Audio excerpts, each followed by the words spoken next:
Hi, I'm Joe Houghton, and this is the Plus One podcast. My guest today is Kathy O'Reilly, and Kathy is an academic fellow of CMC Global, the professional organisation for certified management consultants. She's assistant professor and director of the master's programmes in management consulting at UCD Smurfit. And before Smurfit, Kathy had a successful consulting career with both GE and PA Consulting. And if that isn't enough, she's close to finishing a doctorate in education, which I think we'll probably hear about a little bit more in a bit. I was looking back, and Kathy and I have been colleagues and friends for over 15 years now, because we just had our 11th wedding anniversary, and you came to our wedding, Kathy. So we knew each other well before then. So it's been a while, hasn't it? We're both doers, I think, and I think that's one of the reasons that Kathy and I have always got on. We kind of approach our educational pursuits around preparing students for the careers they're wanting to access. Kathy's obviously management consulting, mine project management. Kathy's programs are horrendously popular. I think Kathy's program is one of the fastest growing masters in the whole school at the moment, and it's grounded in real world contact. It's informed by research and academic rigor, but also the significant consulting experience that Kathy brings to the teaching. And it's been reflected. Last year, Kathy was awarded the Teaching Excellence Award at Smurfit. She's a previous Dean's List Outstanding Teacher. There's not many educators who've had both of those awards at Smurfit. In your two-word description of you that I ask everybody to give me before the podcast, Kelly, you describe yourself as passionate and engaging. So let's start there. Is passion an important attribute to bring to teaching? And do you have to be passionate to be engaging? I think absolutely. But before that, can I just say, can I have you follow me around everywhere and introduce me like that to every room I go into? That would be amazing. So thank you very much for that lovely introduction. But yeah, I think passion is really important, because I think, if you think about walking into a classroom, as you and I do so often, or I know lately it's been on Zoom, but when you put yourself in front of a group of people like that, you have to have that passion. You have to really want to be where you are. And you have to have that excitement about what the next hour or 2 hours or 3 hours is going to entail. Because we've all been on the other side of the classroom. We've all been students in classrooms. And we know that the educators we think about who stick with us for a really long time, maybe even from grade school, from secondary school, are the ones that you feel that passion from them. They ignite that little something in you because they bring it. They bring it with them. And that's always with me. It's like, you psych yourself up a little bit before you go into the classroom. Yeah. I don't know if the comparison is like an athlete before a big game, or if it's, an actor. I remember when I was first hired at UCD, the professor who hired me, the late Jim Crowley, who was such a wonderful man, one of the things he said at the time was, "We think you're a good performer. So we think you'll be really good as a lecturer," because really lecturers, we're all just kind of, frustrated actors. We're all performers, and you need that performance element. And he was like, "We really think you can bring that with you." And that's something that's always stuck with me, obviously, even though that was way back in 1994. It really stuck with me, because I think we bring that. You need to bring that energy, because there were a lot of parallels, I think, with performing when you're teaching, because you want to bring that energy and that feeling. You want to connect with the people who you're talking to. And I think if you don't have that passion, it's not going to happen. You can't build that connection and really be an engaging educator. That's really interesting, and it puts me in mind of something that Lolly Mancy, who I interviewed back in, I think, the third or the fourth episode a little while back, and she's one of the entrepreneurial specialists with the Innovation Academy, and she was saying that her teaching style has changed over the years, and she stopped performing consciously to try and be more authentic, because she found it exhausting to have to perform all the time. And I know that kind of, teaching is tough, isn't it? Because you are out there and you are putting yourself out there. And yet I still find that, I ring Penny before a class maybe, and are you ready? And I said, yeah, I'm on in 10 minutes. Mm-hmm. And it's like that, isn't it? You're in the wings and you're ready to go on stage. Absolutely. And you're ready to perform.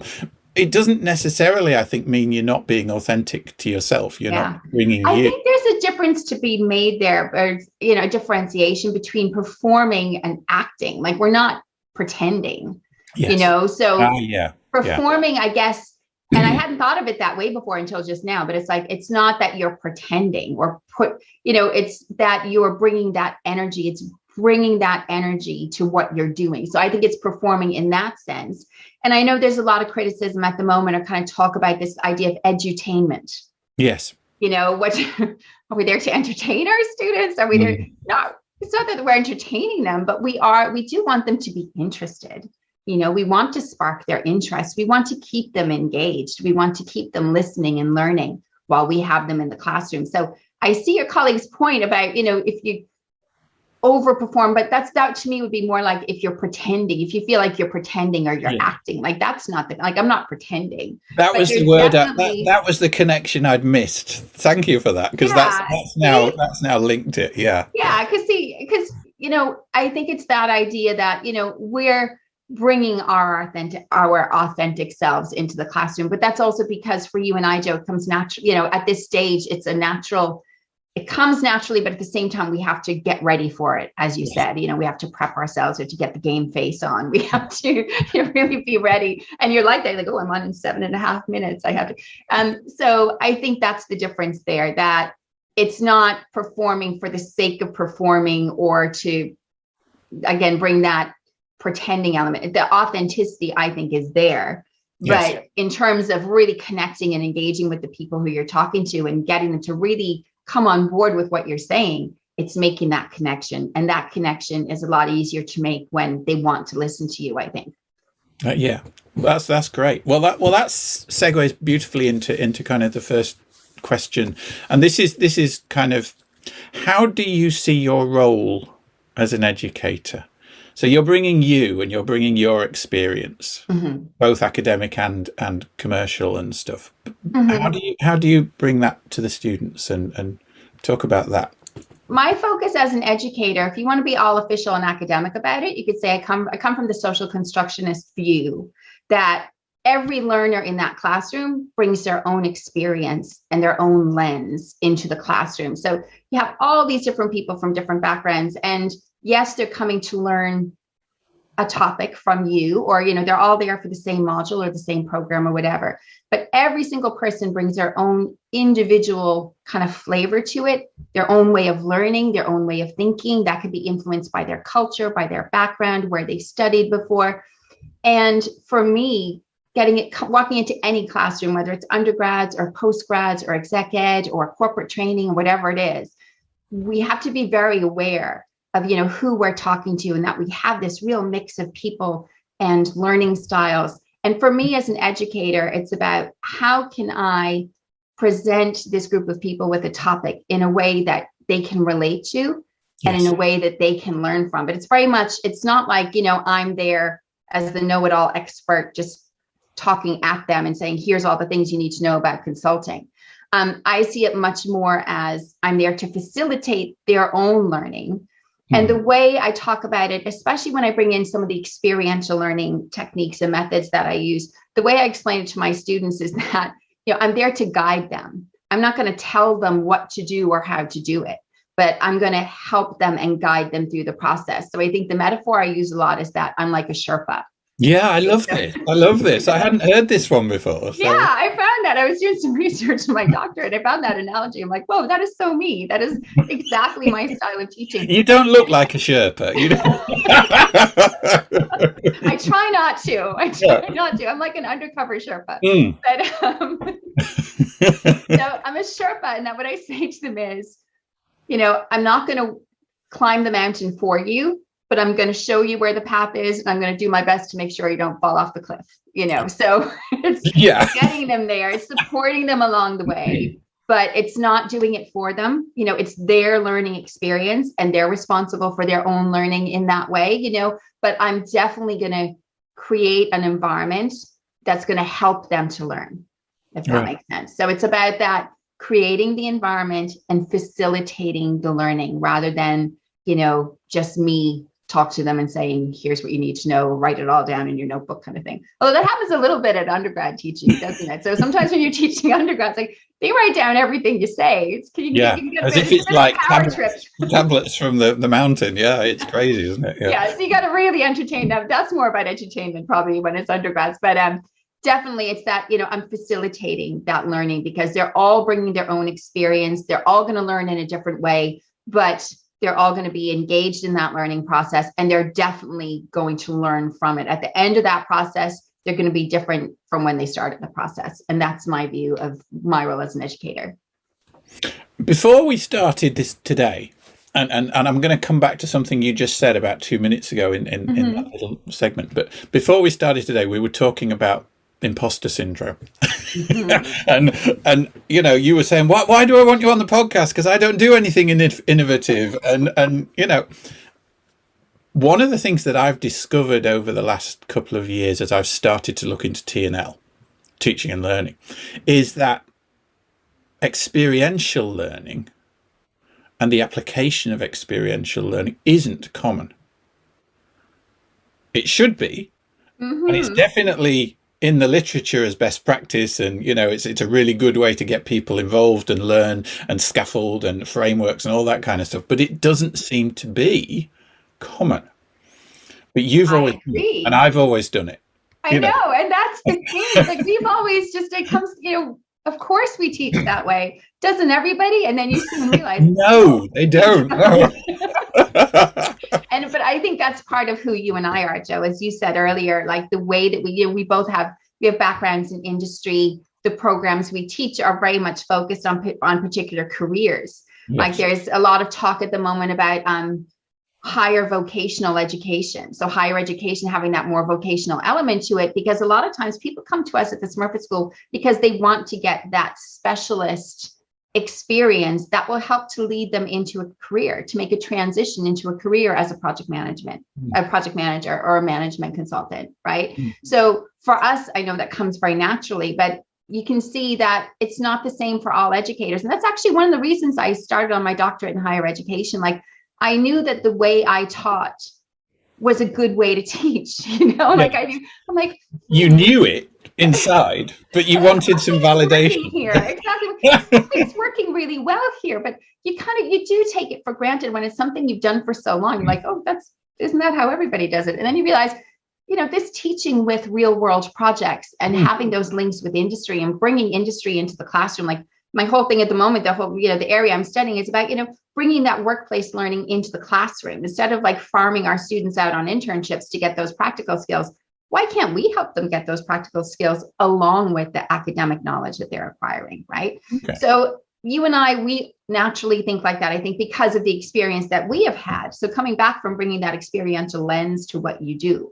But, it's not an easy thing. And I think where the imposter syndrome comes in is that when you've been doing something for a really long time and you develop a real affinity in doing it, you're good at it and you know that you're good at it, you kind of, because it's easy to you assume it's kind of easy for everybody else. And that's where the imposter syndrome comes from. It's like, why would Joe want to talk to me? I just go in and I teach, but you forget, like, okay, no, but actually what I am teaching is a little different and the style is different. And it's a really effective way to help our young students develop their kind of pre-professional identity and get a feel for what is it like to be a project manager? What is it like to be a management consultant? How will I do that? When I leave university and I work as a project manager, what are the kind of things I'll have to do? And it gives them that confidence so that when they transition into those roles, they perform a lot better. They transition a lot more easily and they kind of hit the ground running, as cliche as that sounds, and they perform better. Yeah. So I'm hoping that the people who listen to this podcast and watch this podcast are mostly educators who are looking for nuggets. How can I improve my own practice? How can I do something? So will you just walk us through one of your company projects? Okay. because Yeah. that's your experiential learning in action, isn't it? And Mhm. whether it's the master's one or the MBA ones or whatever, but just walk us through how you set it up, what the parameters are, and how maybe somebody who's never done one of these things before and is Yeah. terrified by even the thought of this Mhm. would even start to look at doing this. Yeah, it can be very daunting, absolutely. And I think what you need to have going in is you need to have a strong network. And Okay, again, yourself and myself, I think because of the industry backgrounds we have, we bring a strong network with us, a quite wide network of company contacts and people in industry and things like that. It is important to have a network, but we'll talk about more on that in a second. But you have to think about, where am I going to get these projects from? right. Okay. So you think about, okay, how am I going to get these companies on board? Now, I've been running these types of projects for a long time. So I have a great pool of companies that I use and come back to me each year. And then we get the word of mouth out there that I get emails from companies looking to get involved. Okay. So for example, if we take the MBA capstone projects, there are a number of companies who we've worked with year on year, and then we get word of mouth. And then I put the word out there a bit to my network of contacts to say, if you'd like a team of students, we can do so. So that's the first step, is making sure you have some pool of companies that you can access. Back when I first started doing this with my community engagement course at undergrad level, I just worked my personal network. I reached out to friends and family. Does anyone know a charity who'd like a team of students to work with them? And that's how that started up. So just think about that. So first step is, where can you find the companies? You can also go to local organizations, your local entrepreneurship office, or some local small business support network that you might have locally, right? Or the chambers of commerce, Yeah, I whatever. reached out to Small Firms Association a couple of years ago, and Exactly. they gave me like Yeah. 10 companies. Bang, that was Yeah. great. That's the thing. People don't, I think some academics don't realize how keen, or some educators don't realize how keen companies are to work with students. Like, they really are. Like, if you give them that opportunity, they jump at it. I very rarely, if ever, had a company say no. And if they ever had said no, they have this idea of, oh, we're just too busy, we can't take on a team of students. And they don't realize that actually the students will really help them if they take them on. But anyway, so there you are. You get your network. You reach out to company, you find your companies. The next piece is to know what you need from your project. What's your time frame? Okay. So for example, for my master's in consulting students, the big projects they do are a full semester. So as you know, that's 12 weeks plus the reading break. It's more like 14 weeks. So that's a fairly substantial project. The MBA capstone projects, they're 6 weeks. Okay. So that's a smaller project. So make sure you manage the scope. So think about, when you talk to the companies, that they're clear on the time frame. Okay. So that's really important. And then have them fill in some kind of document that can help you understand what they're looking for. So you need to have that filter. So first is your network. Second, you're clear on the time frame that you have available and how many projects you need, of course, right? And then the third piece, you need to have some kind of filter in there so that you can have a look at, what are the projects they need? Are they appropriate? Do you need to tweak them a little bit? And then that creates your nice pool of projects. So Yeah, it's really that important that you scoping have that.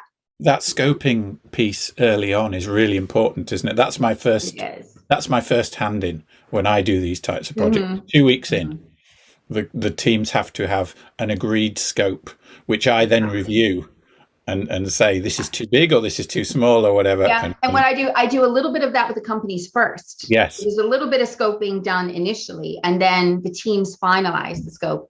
And again, with the 14-week projects, the scoping document is due no later than week 5. Because like I say to them, I'd rather you put loads of time into the scoping document, like even 4 weeks of the project, to have a really, really clear scoping document, because that's your blueprint then. As you know, Joe, that's the blueprint then for the rest of the project. You're not going to go off track. You're going to be really clear what you need to do.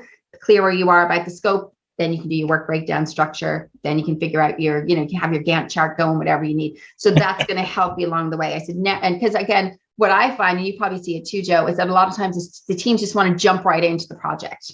Oh, yes. Rein the back a little and say, hang on a minute. Planning is What useful. are you doing? Absolutely. So I mean, the fear factor. So okay. So we've got a timeline. We've got scoping and stuff like that. But I'm letting 9 or 10 companies come in and interact with my student teams. What if everything goes wrong? That's what it used to, but it doesn't go wrong though. As long as you have the controls and the communication in place. Occasionally, I have had to switch out a project at the last minute, but that's nearly always on the client side, because maybe the person who I originally negotiated the project with all of a sudden leaves the company. Yes. and no one else wants to take it up. We had that happen with one of our charity projects for my undergrads a few years ago.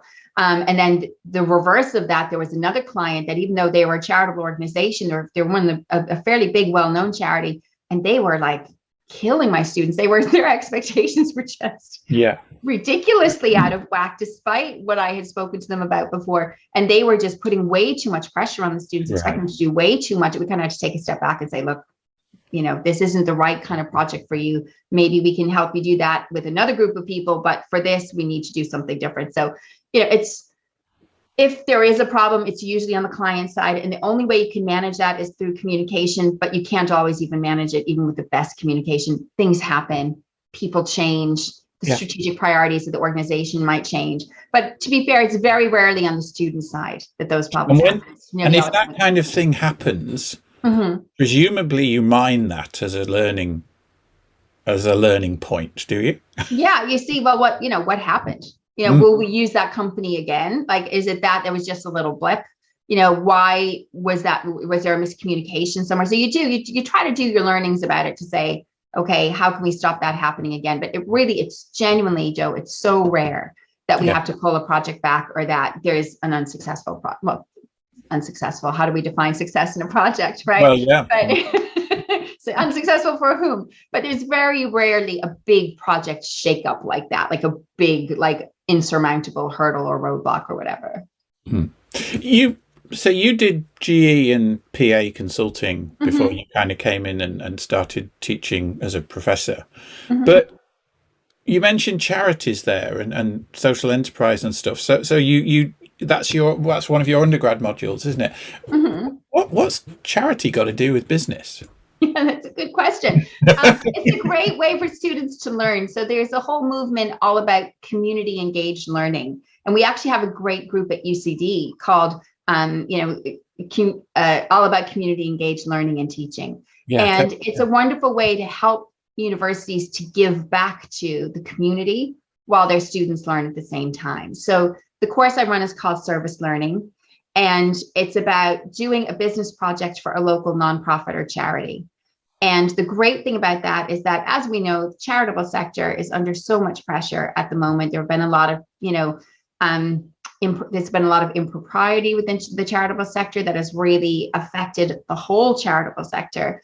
We know that donations are down because of COVID. We can't have people shaking their buckets on Grafton Street anymore and getting donations. So they've had to kind of switch to digital in terms of donations. There's been a lot going on in the charitable sector. So to get a team of students working with a local charity to maybe help them make that switch to digital, to help them connect with their end users or their stakeholders more effectively, it's amazing. And it's amazing what students can do.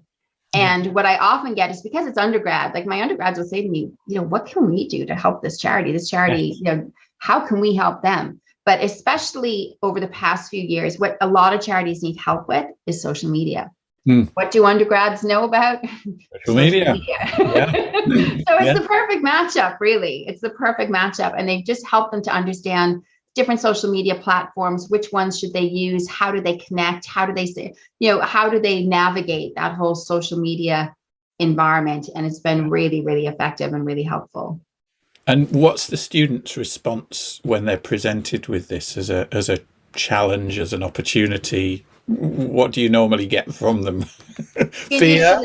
Initially, it's what can we possibly do to help this charity? Because it's also, they're like working with people they haven't met. It's an elective, so we get students from all over the place, and it's also it's open to a lot of students outside the business school as well. So you get a real mix of young students, and it's always, how are we going to help this charity? But then once they get to know the charity, so on the first day I explain here all the charities and the types of projects they need help with, and then they think, oh, I could maybe help them with that. Oh yeah, I could do an audit of their website. I could help them figure out, a cool hashtag campaign to raise awareness for their fundraiser next month. So they grow in confidence. And then I'm there each week in class to help them through the process, to say, okay, so here we are in week 2. Here's who your client is. Let's talk about, how you're going to communicate with them. Let's talk about scoping out the project. So again, in Sherpa mode, I'm there to guide them through the process. And by the end, the feedback overwhelmingly from the charities is that it's incredibly valuable, even just to have 5 young people with fresh pairs of eyes looking at the charity that they've been buried in for the past 10 years. That is the number one benefit of the whole process. And that's really with any experiential project like that, just having outside people come in and look at your charity or your organization just from that different perspective. Maybe ask you questions that you've never thought about before, So that's the number one benefit, is just the fresh energy that those students bring and a fresh perspective. And then from the student point of view, they grow in confidence. They learn more about the charitable sector. And the really nice thing is that a lot of times the students who work with those charities keep those links with them. So like years later, I'll see that someone ran a 5K for the Open Door Day Center in Bray because they worked with the Open Door Day Center back when they did a service learning project. Like, it's really nice. And the idea hopefully is that they'll keep that connection, so that when they're working in businesses and when they're becoming senior managers in businesses, that they'll remember that if they're looking for a CSR candidate, that what about the Open Door Day Center who we worked with back in whatever year in UCD. So that's a nice kind of ancillary benefit that I didn't think about initially, but it has been really nice to see that continued connection. That's brilliant. Everything you've talked about so far in your teaching involves connection with people, outside, inside, whatever. One thing that both of us got involved in over the last 18 months was a new connection, this CBIF, College of Business Intercultural Forum. And, this also gives you a new career as an anchor woman as well. Katie Couric, look out, this is... so tell us about this, and tell us about communities of practice in terms of the academic side, as well as, the wider ones that you've been involved in. So yeah, well, I think definitely what the College of Business Intercultural Forum, what those webcasts taught us, were that people want to share ideas with each other. And I think in academia, as we know, there's a tradition in academia that we all kind of work in our silos. We're all quite autonomous, and it's kind of like, I teach my stuff and you teach your stuff, and that's all I need to know, kind of thing, isn't it? And we're very individually focused, and like it can be lonely, can't it, as well? It can be an isolating. It is quite isolating, definitely. And then with COVID, of course, we all had to just very quickly adapt to a completely new way of teaching. Very few of us, except probably Matt Glowitz, had done any kind of online teaching or was familiar with any of this technology, and we just had to learn really quickly. And what better way to learn than to just share with our colleagues what we were doing? And that's what it was designed to do. And of course, the amazing Dr. Linda Yang being the engine behind that, to really bring us all together and say, hey, let's do this and let's get people talking. And as you know, it went from something fairly small within the College of Business to something not so small within the whole university. And as we saw in a few of them, we had people from all of the colleges within UCD on those calls. And that, I think, was unprecedented, because I certainly hadn't seen anything before where you had that level of engagement from right across the university, and just colleagues sharing, well, this is what I do to teach online, and this is how I engage my students, and getting those great conversations going. It's forced us into becoming TV stars, this COVID thing, hasn't it? I mean, we're recording this on Zoom. I'm sitting in my study, you're sitting in yours, and we're creating this artifact, if you like. How have you adjusted? What were the most difficult parts of this for you? I think probably like you, Joe, like I love being physically in a classroom. And that energy we were talking about before, like the kind of pre-game nerves, it's like, that's part of what we do, because then you have that wonderful feeling afterwards. Like, that's such a great feeling that when you've completed your class and you go, that was great. And you just get that nice little buzz, So I was missing that. I was like, how can I not be in a classroom? How can I do teaching from my front room? And at the time, do you remember, I didn't have any of the gear. I had my laptop piled up on my ironing board with the pile. As we all did, didn't we? We all had piles of books and it took us a while, didn't it? It was pretty basic, I must say. But you know what, though?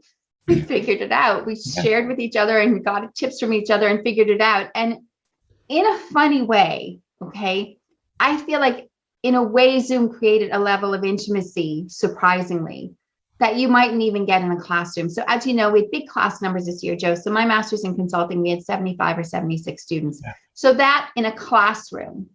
So there's me talking about engaging and passion and energy. Would I hit all 75 of those students if we were in a huge classroom that we could fit 75 students in with our social distancing and stuff?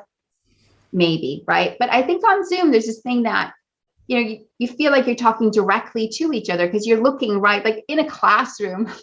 Yes. It's and again, if you and I were having coffee, we wouldn't be like in each other's faces. Like you wouldn't be looking directly at me the whole time. And it's just, it creates this connection, I think, in a way, like in a funny way. I think it creates a connection that you don't necessarily get in a classroom, that each of those students, each of those 75 students on that Zoom call, they feel like, you know, you're talking directly to them. Yeah, they're the only person there. They're in their room or whatever. Yeah. So I think in a way it kind of created a nice little connection. So I think what I'll do going forward is that I'll still use Zoom maybe for one-on-one meetings, you know, rather than having students come all the way into Smurford or me go all the way into the office. Maybe say, let's just catch up on Zoom, because I think in a way it's nice when someone's in their own kind of safe space, they're at home and they're talking to you, rather than if they're in your office and they're talking to you. I think there's a different dynamic there. There is. That's one thing I'll do differently, is that I'll think about how can I use this online environment in a positive way going forward? Like how can it supplement and complement what I'm doing in the classroom? One of the, I mean, we're still facing into September, aren't we? And I mean, you know, we're hearing about all these new variants. We don't know whether we'll be in the classroom or still on Zoom or whatever. But one thing I'm thinking of doing, and again, I haven't really discussed it with any of the senior colleagues or whatever, is actually building in, you know, maybe 8 classroom sessions and 4 Zoom sessions of the 12. Yeah. Because I don't think Zoom's going away. I don't think it should go away. And I think we need to teach. We need to teach interaction through this medium as well as being in the classroom. Yes. So I think there's a big danger of kind of saying, oh, we're going back to the classroom, and you know, everything reverts to how it was 2 years ago. Or maybe what we do is we have some elements in the classroom, but again, team catch-ups. So when I'm checking, when I need a progress report from each of my teams, does that need to be everybody in a room for hours at a time? No, we set up Zoom calls over the week. Say, okay, find a day where we can do a Zoom call and you can all take me through your status report presentation or whatever. You know, so I think it's that blend, yes, you know, of realizing that, yes, it will be great in many ways to get back into the classroom, but not to lose the connections and the convenience and the ease of being able to have meetings and do some of what we do over Zoom, where people are, like I said, in their comfortable places, you know, able to connect without having to be in a specific place at a specific time and like all the pressure of that, you know? Yeah.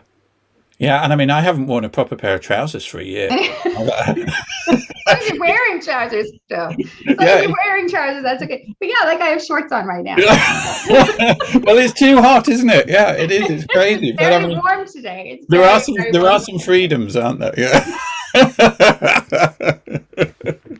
Oh dear. Okay, so one of the big things in your life for the last 3-4 years has been the doctorate. I was gonna say, if it's where you're going, it's 4 or 5 years. It's 4 or 5 years. I think you started September 2016. It's all very fuzzy. Oh my goodness. So what are you doing, and why are you putting yourself through the pain? That is a very good question. What I'm doing is I'm doing a doctorate in higher education through the School of Education at Maynooth University.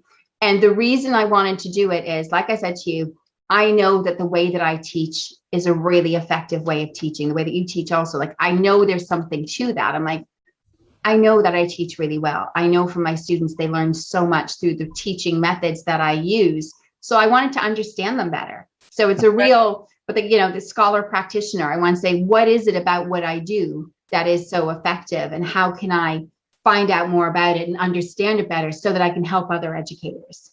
Okay. So it's about, like I said, my main thing is it's all about collaborative learning. Okay. So one of the things that you always have this conflict between practice and theory. Okay, so the academics and the practitioners. Yes. And there's always that, that pull, isn't there? There's that, yeah, it's like there's always this like opposites. dichotomy because there's shown as these complete like, polar opposites. There's the practitioners and there's the academics or whatever. And there's that phrase, those who can do, those who can't teach. And I've hated that phrase forever because I'm like, yes. that's, and I know it's, I'm probably taking it a little too personally, a little too seriously, but it's like, no, people who teach can do also. So it's this whole idea of stop presenting the practitioners and the academics as these complete opposite camps. Like if we collaborate, that's where the real learning happens, especially for, say, students at the Smart School who are looking to understand, what do I want to do career-wise? How do I become a project manager or a management consultant or a supply chain expert or an aviation finance expert, right? So it's all about, it's called In Between the Classroom and the Workplace, an inquiry into collaborative learning. And I'm using my master's in consulting as a case study. Oh, It's right. taken me 5 years to be able to say that in one sentence, by the way. Yeah. So it's about, like I said earlier, when we talk about our students acquiring professional and practical skills, automatically heads go to internships. Internships are great opportunities for students to learn about, working in a particular industry, a particular company. But I feel like we're so quick to kind of farm them out and say, oh, we don't do the practical skills. So we don't do those here. You better go to PwC for a few weeks and they'll teach you about all that stuff. Why can't we do that though? So there's this really interesting area of research I found. It's called work integrated learning. So it's about when you take the professional skills learning and you incorporate it into the curriculum. So you bring it into the classroom. So when our students work on those consulting projects with real companies, as your students do, as my students do, they get the benefits of workplace learning or an internship because they are working directly with companies. They're having weekly meetings with them. They're writing reports for them. They're doing presentations, and they're treated like a team from those companies. And that's something that's always impressed me about the consulting firms we work with. They treat those student teams as EY, a team from EY or a team. I saw one of your students posted something on LinkedIn the other day, and they were working with a company and they got the welcome pack. Yeah, it was amazing. I thought that's fantastic. Yeah, that was from my MBAs. Actually, they're working with a great company called Shopify, and they that's right. Yes, welcome packs. They got the hoodies and the water bottles and everything. It was amazing. They really welcomed them on board. So, like, they're getting that from what I see and what I'm examining and trying to understand better is they get the benefits of an internship experience, but I'm there in the classroom with them each week to talk about what they're learning and to talk about the experience. And as we know, and especially going back to our social constructivism, learning is a social process. So students and people, we learn by talking about what we're learning with the other people around us. And dissecting it and discussing. So that's such an important part. So if we send someone off out an internship, they're still going to learn a lot about working in an office, but they're going to kind of forget that they're a student. They're going to think that they're working now. They focus more on the working side, whereas we can give them a reflective journal to do, but when they're actually during the internship, are they actively learning and thinking about what they're learning? Whereas if you can incorporate it into the curriculum, like we do with these projects, these consulting projects, each week we're talking about what they're learning. They're doing status report presentations. They're talking about their experiences. They're talking to other groups. And even when we were all on Zoom, like they talk to other groups. So how's your client and what are you finding and what have the challenges been? So it brings a much richer learning experience because you have that collaboration. You have the educator, the student, and the company.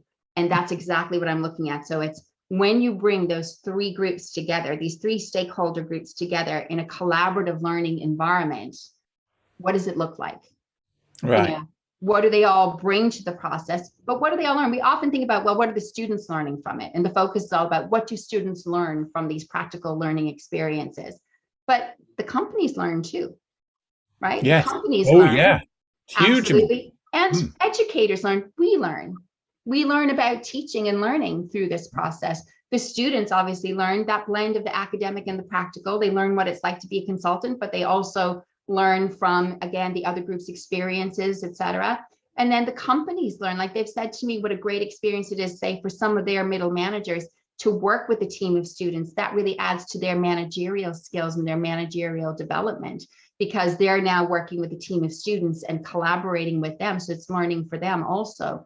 And then, of course, the companies get a great deal of value from what the students bring to them in terms of the actual work that they do, the ideas that they bring. So really, everybody learns. We focus very much on what the student learns, but I'm looking at what do we all learn from that process. And hopefully what my research will do is to show other educators that it creates a very, very rich learning environment. And it does create an opportunity where you get the practical and the academic all working together to create a really, like I said, very rich learning experience. So in a few months' time, when they give you the floppy hat, a few months. I guess when I get my floppy hat and my lovely colorful robes, yes. Yeah, that's right. You mentioned there that so you want to help other educators. So you've got a slightly different focus post PhD. I mean, obviously you're going to, well, obviously maybe you're going to carry on teaching as you do now, but have you got another endpoint in mind as well here? Absolutely. I think what this has all shown me, and actually a lot of what the CBIF workshops showed me also, is that I like helping other educators to look at their practice and improve their practice. I really like doing it. So like, if you think about it, it's just another aspect of teaching, right? I've realized the teachers rather now than, I want to teach the teachers. Exactly. I want to teach the educators. I want to teach all those thousands of PhD students who no one ever really sits down with them to say, oh, by the way, you know, you're going to have to teach as well, right? So let's talk about teaching.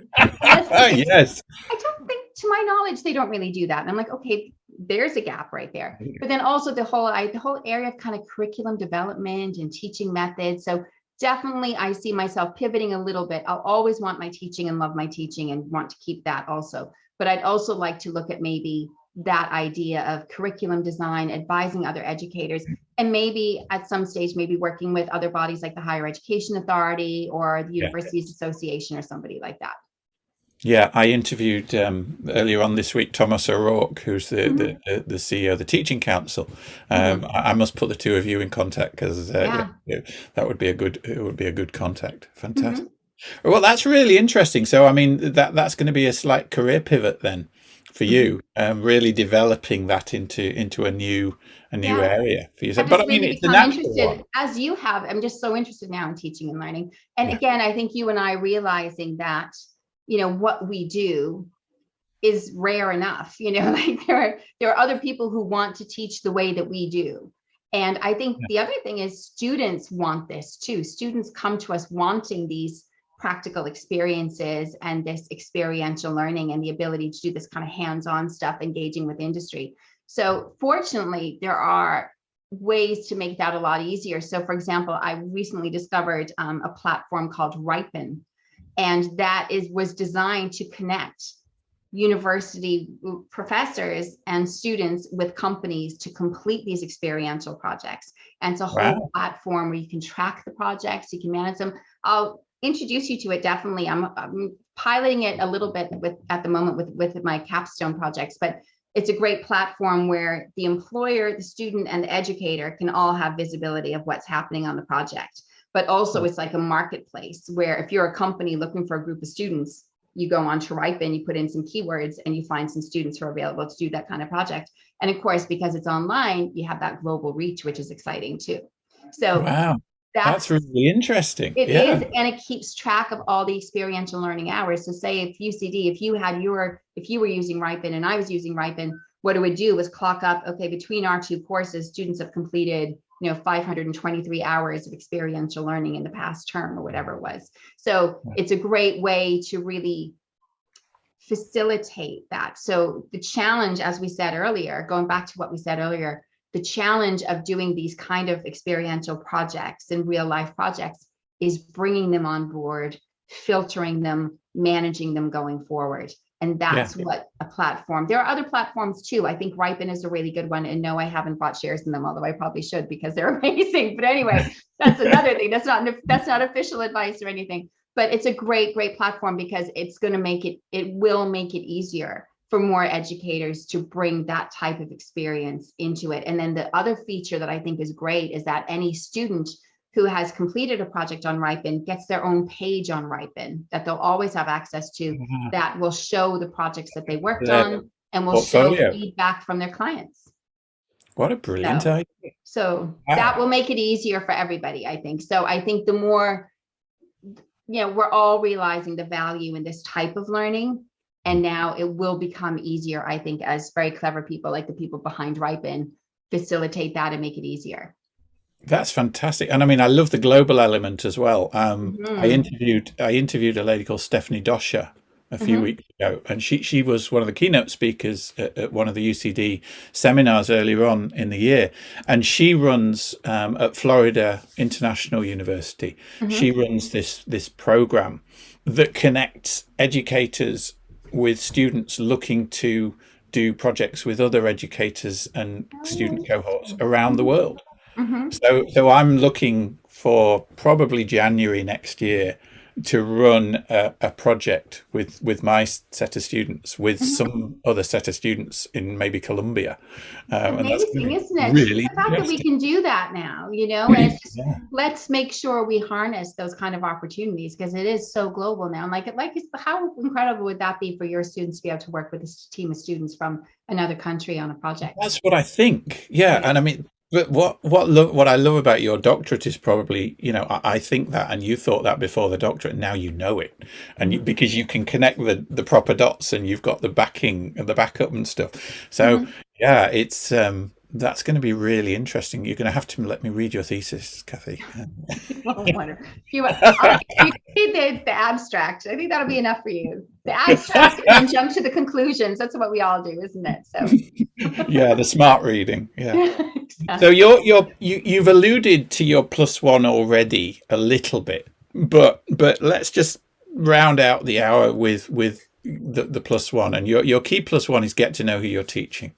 And why is that? Why is that? I don't know if everybody does that. I think you and I don't think everybody does that. Like, before you walk into that classroom on the first day, know who your students are. And it sounds like the most obvious thing when we talk about giving presentations, like in a corporate environment, right? We talk about, or any environment, I guess, we talk about, get to who's your audience, because who your audience is going to dictate the language you use, the pace you go at.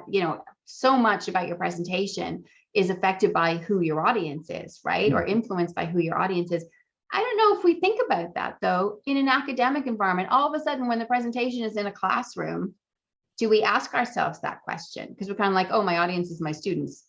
Yeah. It's like, but who are As they, if the students are just this homogenous bunch that are the same. I have students last year, I have students this year, I have this group of students. We kind of group them in. Exactly. We group them in together. Oh, these are my students, but think about, well, who are they though? So try to get the stats around where they're from, what's their background, what did they do in their undergrad? And like I said, on day one, so day one with my master's in consulting, and day one with my undergrad electives that I teach, a global business one and my community engagement one, my service learning, I have a slide to say, this is who you are. Yeah. And I say, for the global business one, that's an elective that I get students from right across UCD. I usually have about 85 or 90 of them. It's like global business for non-business students. And so on the first day, I'm like, here's who you guys are. And I show them, here's all the different degree programs you're from. Here's roughly your age range. Here are all different countries you're from, just to give them a little flavor. And I think it gives them a kind of sense of belonging, because they're like, oh, wow, okay, so I'm part of this group. And then we do our usual icebreaker where they get to know each other. So I do some kind of icebreaker with them. So they get, even if it's a really big class, I try and do something with them. If it's online, sometimes it can be a bit easier, but even in class, again, the one I mentioned to you, I think, Joe, was my 5-5-5. Put them in groups of 5, give them 5 minutes to find 5 things they have in common. And they can't be obvious things like we all have dark hair or we're all taking this class. Like, it has to be, they have to really talk to each other. So the things usually find where, we've all been to Singapore, and we all speak 3 languages, and we all like beer, or whatever it is, So that gets them to know each other. Okay, so we've done here's who you are as a group. Let's find out a bit more about you individually. And then the final piece is, I have a slide about me. And again, as educators, I don't know how often we do that. I saw somebody do that as well. And I've heard from a lot of students, nobody's ever shown me a slide of their family before. And I always put Penny and the kids up and say, this is home, Yeah. And it's like, because I say to them, I said, well, you probably want to know who I am. I said, because we're going to be spending the next few weeks together, if not the whole year. I said, so here's me, and here's a bit about my background, and here's my family, and here's my cat and my dog, and this is where I'm from. I'm originally from Boston. Here's a picture of Boston. So, and it just, I think, and with the feedback I've got, even from MBA students, is that's a nice thing to do. That's a nice connection to make on the first day, because then they know who you are. We talk all the time about building a connection. So again, going back to when we're telling people about how to prepare for presentations and how to deliver a great presentation, it's about that connection that you make with your audience. And I think if you do that work at the beginning to get to know who they are, your students in this case, know who they are, let them know who you are, that creates that connection. And that then goes back to what we said before about the passion and the engagement. If you can create that connection with them, they're going to want to listen to what you have to say. They might not every single minute of a 3-hour class, maybe, but you're creating that connection. And I just feel like perhaps as educators, we don't do that enough. Maybe there are some of us who do that, but I think we just think, oh yeah, it's my classroom with students. I walk into the classroom, I give my class, and then I leave again, kind of thing.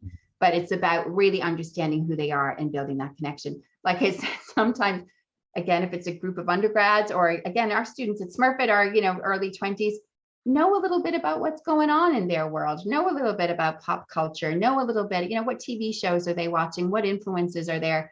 Maybe it means you talk about Love Island every now and then, or like I said, I try to stay away from the Kardashians, but throw in your little pop culture references every now and then. And like, again, because you'd make that connection. If you were given a big formal presentation somewhere, you'd want to find some kind of connection to your audience that you could refer to. And that, to me, is a really great way of building that connection early on with your students. And that's going to help you to keep them engaged. And I mean, your students love it, because I've taught kind of modules on your course for years as well. And I mean, they just rave about the course. So it's clearly working. And it's great that, you're formalizing, if you like, the understanding behind it all as well with the PhD. I still have to get better, by the way, at learning names. So Zoom has been great because we see their Zoom's names fantastic, isn't it? That's right. Yeah. But that's the one thing I'll say. I'm not as good at getting names, but that's because, my classes tend to be, I know there are colleagues of ours who have far bigger classes, but like my classes tend to be between, 50 and 90 students, so it's hard difficult to learn the names. That's the thing that kind of niggles at me every year. I'm like, why don't I know their names at this stage? I'm like, and even if you give them the tent cards, they only keep them for the first week, don't they? That's what I'll miss about Zoom. I'll miss the names on the screen. I'll definitely miss that about Zoom.